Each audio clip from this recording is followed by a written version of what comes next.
Στο σημερινό βίντεο θα μιλήσουμε για την οικονομία, τις τράπεζες και ορισμένα πολύ καλά οργανωμένα παιχνίδια εξουσίας. Και λέω παιχνίδια εξουσίας γιατί ναι μεν θεωρητικά ο λαός αποφασίζει για τα πάντα, αλλά νομίζω δεν έχει κανείς αμφιβολία ότι αυτή η πρόταση είναι απλά μια ρομαντική θεώρηση των πραγμάτων. Δείτε τι γίνεται τον τελευταίο καιρό γύρω μας. Οικονομικές πολιτικές που κανείς δεν θέλει, από κυβερνήσεις που ο λαός θέλει. Πόλεμοι που οι περισσότεροι δεν θέλουν μεταξύ κρατών με εκλεγμένες κυβερνήσεις και πόλεμοι που επηρεάζουν έναν ολόκληρο πλανήτη με όχι και τόσο ξεκάθαρο τρόπο. Οι πολίτες θέλουν να τελειώσει γιατί πιέζονται οικονομικά χωρίς να καταλαβαίνουν γιατί και παρόλα αυτά οι πόλεμοι συνεχίζονται με διάφορες προφάσεις. Κάποιος λόγος θα πρέπει να υπάρχει, έτσι δεν είναι? Για κάποιον λόγο οι λαοί έχουν χάσει την πραγματική τους ισχύ. Λοιπόν, μείνετε ως το τέλος στο σημερινό βίντεο και σας έχω έναν πολύ καλό λόγο.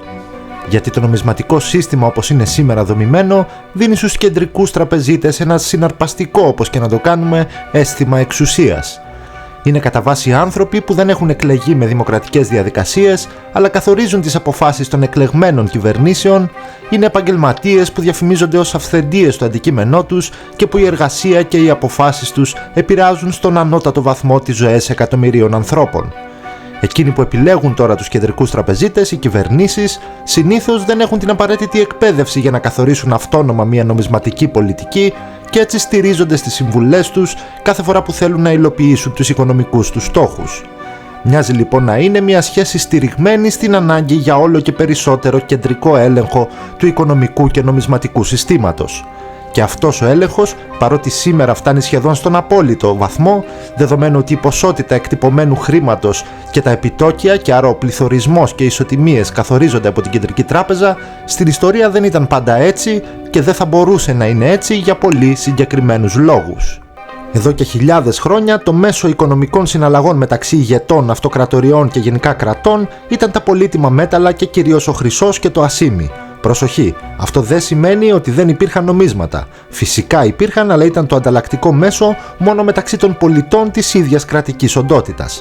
Δηλαδή οι πολίτες, για παράδειγμα της αρχαίας Αθήνας, χρησιμοποιούσαν νομίσματα για τις συναλλαγές μεταξύ τους και με το κράτος, όμως αυτά τα νομίσματα ήταν άχρηστα στο κράτος εάν ήθελε να κάνει κάποια συναλλαγή με ένα γειτονικό κράτος, όπως ας πούμε με τους Αιγύπτιους. Και αυτό γιατί τα ελληνικά νομίσματα θα ήταν άχρηστα για τους Αιγύπτιους, δεδομένου ότι και οι ίδιοι δεν θα μπορούσαν με αυτά να αγοράσουν τίποτα από τους δικούς τους γειτονικούς λαούς και ούτω καθεξής. Έτσι, για τις συναλλαγές μεταξύ κρατών έπρεπε να βρεθεί ένα μέσο πληρωμής που το δέχονταν όλοι και μάλιστα σε συγκεκριμένες ποσότητες. Αυτό το μέσο βρέθηκε και ήταν τα πολύτιμα μέταλλα και κυρίως ο χρυσός.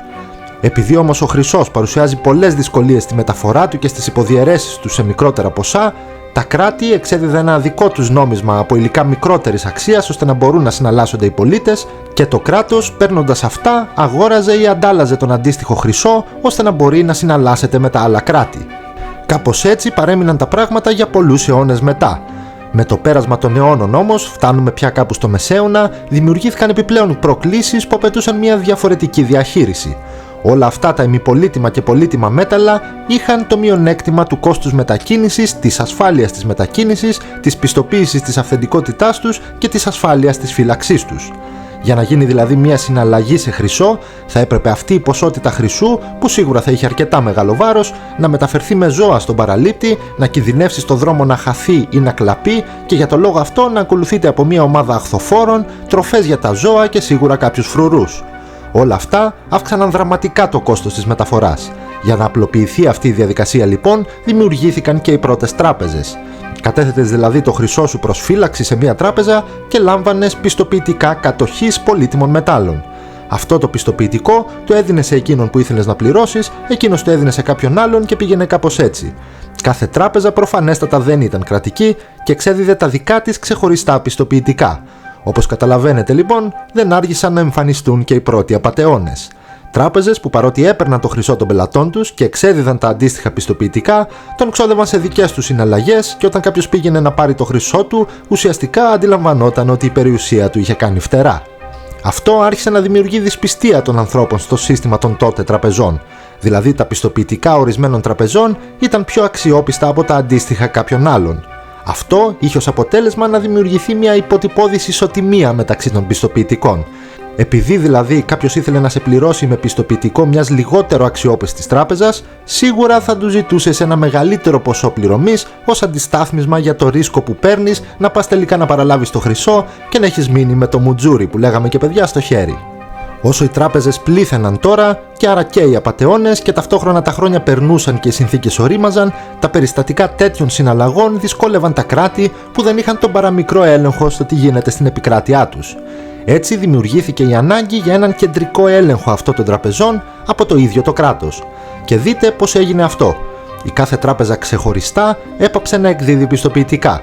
Αυτή τη δουλειά την έκανε η μία κεντρική τράπεζα του κράτους. Δηλαδή πιστοποιούσε πως η μικρή εμπορική τράπεζα έχει το χρυσό που πρέπει να έχει, όριζε μία τιμή σε ένα νόμισμα για αυτό το χρυσό και στη συνέχεια η εμπορική τράπεζα εξέδιδε χαρτονομίσματα τα οποία και έδινε στους πελάτες της ως αντάλλαγμα για το χρυσό που κατέθεταν.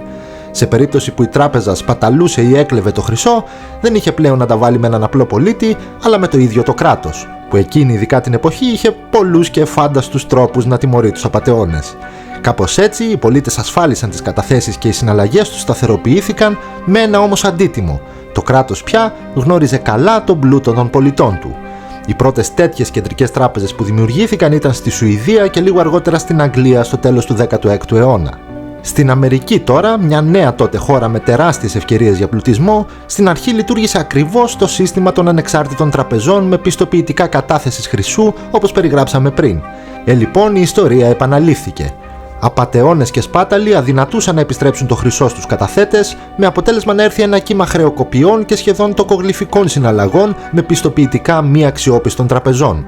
Ταυτόχρονα, εκεί υπήρχε ένας πολύ σκληρός ανταγωνισμός μεταξύ των τραπεζών που για να διεκδικήσουν περισσότερες καταθέσεις άρχισαν ανεξάρτητα η κάθε μία να προσφέρει ένα επιτόκιο κατάθεσης και δανεισμού χρυσού. Αυτό προσέφερε μια σχετική σταθερότητα στο σύστημα, αλλά δεν έλειπαν οι τακτικές χρεοκοπίες. Έτσι αναπτύχθηκε ένας ακόμη μηχανισμός. Βρισκόμαστε ήδη κοντά στο 1900 και οι τράπεζες που όδευαν προς χρεοκοπία δανείζονταν από πλούσιους ιδιώτες για να μπορέσουν να ανταποκριθούν στις υποχρεώσεις τους. Ο πιο συχνός δανειστής στην εποχή εκείνη ήταν ο JP Morgan. Για όλα αυτά τα χρόνια, σε όλες αυτές τις δραστηριότητες, το κράτος δεν είχε την παραμικρή εμπλοκή μέχρι το 1913. Τότε το χάος αυτό άρχισε να μπαίνει σε μια τάξη. Το Αμερικανικό κράτος δημιούργησε μια αντίστοιχη των Ευρωπαϊκών Κεντρική Τράπεζα, όμως έφτιαξε και δικό του μηχανισμό στήριξης των τραπεζών, αντικαθιστώντας ουσιαστικά τον JP Morgan. Και εκεί οι πολίτες είχαν πια περισσότερη ασφάλεια και σταθερότερες συναλλαγές, παραχωρώντας όμως την κεντρική εξουσία ακριβώς το ίδιο με τους Ευρωπαίους, τον έλεγχο της περιουσίας τους στο κράτος. Λίγο αργότερα, τα κράτη της ισχυρής Δύσης, για να μπορέσουν να χρηματοδοτήσουν και τις δαπάνες του Πρώτου Παγκοσμίου Πολέμου που πια είχε φτάσει, άρχισαν να υιοθετούν μια νέα ιδέα. Εγκατέλειψαν τον κανόνα του χρυσού. Δηλαδή άρχισαν να δημιουργούν χρήματα που δεν στηρίζονταν στο ποσό του χρυσού που διέθεταν, αλλά στο πόσο πιθανό ήταν τα άλλα κράτη να δέχονται το χρήμα τους ως ανταλλακτικό μέσο.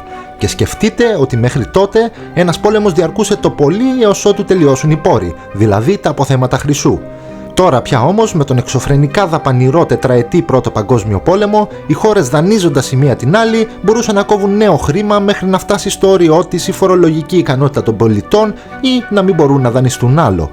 Αφού έγινε αυτό το πρώτο μεγάλο βήμα μετά το τέλος του πολέμου, απέμενε μία ακόμη κίνηση ώστε τα κράτη να αποκτήσουν τον πλήρη έλεγχο πάνω στα οικονομικά των πολιτών. Ποιο ήταν αυτό? Να απομακρυνθεί από τους πολίτες ο μοναδικός μοχλός πίεσης που τους είχε απομείνει προς το τραπεζικό σύστημα, η κατοχή χρυσού από ιδιώτες. Μέχρι τότε, παρότι το χρήμα άρχισε να τυπώνεται ανεξάρτητα από το χρυσό, αν κάποιος είχε στην κατοχή του τραπεζογραμμάτια τράπεζας, εκείνη ήταν υποχρεωμένη να του παραδώσει την ανάλογη ποσότητα χρυσού. Αυτό υποχρέωνε τις κυβερνήσεις να διατηρούν ως ένα βαθμό την ισοτιμία, γιατί διαφορετικά οι τράπεζες δεν θα μπορούσαν να παραδώσουν το χρυσό και άρα το κράτος θα έπρεπε να τους παρέχει ρευστότητα. Το 1933 έτσι οι Ηνωμένες Πολιτείες πρωτοστάτησαν μία ακόμη φορά. Πέρασαν ένα νόμο που απαγόρευε την κατοχή χρυσού. Οι πολίτες θα έπρεπε να το καταθέσουν στις τράπεζες μία για πάντα και να λάβουν μία και καλή ένα πολύ καλό αντίτιμό του σε χρήμα. Έτσι κανείς πια δεν θα είχε στην κατοχή του χρυσό και η κυβέρνηση θα αποκτούσε τον απόλυτο έλεγχο πάνω στο νόμισμα. Τι έκανε δηλαδή? Παρέλαβε καθαρό σταθερό χρυσάφι από τους πολίτες και για να τους πληρώσει το αντίτιμο έκοβε συνεχώς νέο χρήμα. Υποτίμησε δηλαδή την ισοτιμία του δολαρίου. Και τώρα θα μου πείτε ποιος ωφελήθηκε τελικά από τη μετατροπή αυτή του χρυσού σε υποτιμημένο χρήμα. Η απάντηση είναι απλή. Οφελήθηκε όποιος χρώσταγε εντός των Ηνωμένων Πολιτειών, γιατί είχε δανειστεί μερικά παλιά δολάρια και θα τα εξοφλούσε με νέα υποτιμημένα με νομίσματα που ήταν όμως σε αυθονία. Και ποιος χρώσταγε τα πιο πολλά από όλους? Φυσικά το ίδιο το κράτος, και παίρνοντας το χρυσό από τους πολίτες θα μπορούσε να εξοφλήσει τις ξένες χώρες χωρίς να την πειράζει η υποτίμηση του δολαρίου της. Με αυτόν τον τρόπο όμως οι κυβερνήσεις πήραν τον απόλυτο έλεγχο, γιατί όταν υπάρχει κάποιας μορφής κανόνας χρυσού, και όπου χρυσός βάλτε ό,τι θέλετε, οι τράπεζες και οι κυβερνήσεις δεν έχουν τη δυνατότητα να δημιουργήσουν όσα τραπεζογραμμάτια επιθυμούν, επειδή κινδυνεύουν ανά πάσα στιγμή να έρθουν οι καταθέτες και να ζητήσουν πίσω την ποσότητα των συγκεκριμένων αυτών καταθέσεων που τους έχουν εμπιστευθεί. Με το νομισματικό και τραπεζικό σύστημα που βασίζεται στο παραστατικό χρήμα όμως, αυτός ο περιορισμός έχει αρθεί, ανοίγοντας το δρόμο προς τη θεωρητικά τουλάχιστον απεριόριστη εκτύπωση χρημάτων. Κάπου εδώ και το σημερινό βίντεο φτάνει σιγά σιγά προς το τέλος του. Πείτε μου στα σχόλια και τη δική σας γνώμη πάνω στο θέμα και φυσικά μην ξεχνάτε ότι στην ιστοσελίδα μας μπορείτε να βρείτε πολλά αντίστοιχα θέματα προς μελέτη. Επιπλέον σας υπενθυμίζω τα social media όπου μπορείτε να μας βρείτε αν θέλετε να λέμε καμιά κουβέντα παραπάνω, τα οποία και θα βρείτε στο κουτί της περιγραφής. Για την ώρα λοιπόν σας χαιρετώ και τα λέμε στο επόμενο επεισόδιο.